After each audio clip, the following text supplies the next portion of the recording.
old art form is finding new life in the Rose City. The Pinkham Millinery sells couture hats made by hand on site. Fox 's Elise explains how the owner's medical condition led her to the craft.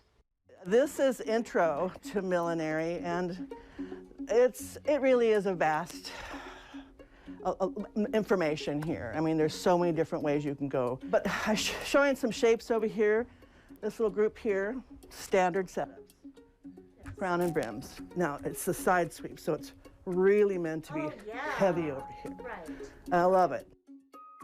So Dana, tell me a little bit about how you came into creating hats in the first place. Well, it's really because I have an autoimmune disorder. It's called alopecia, and I have had it since I was 13. I kind of was normal from 17 to 24, and then in 8 days it took just all of here. Luckily, I still had my eyebrows and eyelashes, so I tried a wig, and I hated it.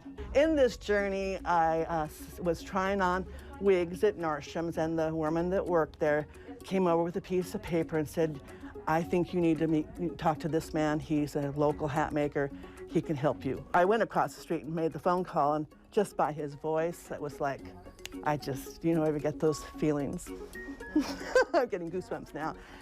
Before the 3 weeks into the class, he asked me to apprentice with him under him, and I was excited to. So I was there almost 3 to 4 days a week, sewing and learning. I mean, here's the gray. It's very... Oh, that's gorgeous. Too tall? Kind of like it's going to look a little deeper, but I think this is a really nice combination of both. 22 and a half strong. So you've been making hats again for a very long time. You now have your first intern apprentice in like 10 years. Yeah.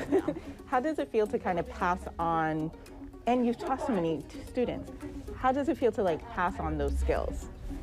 Well, for me now in this part of my career, I almost feel a panic to get it out. So I think the next 5 years are me just moving towards teaching.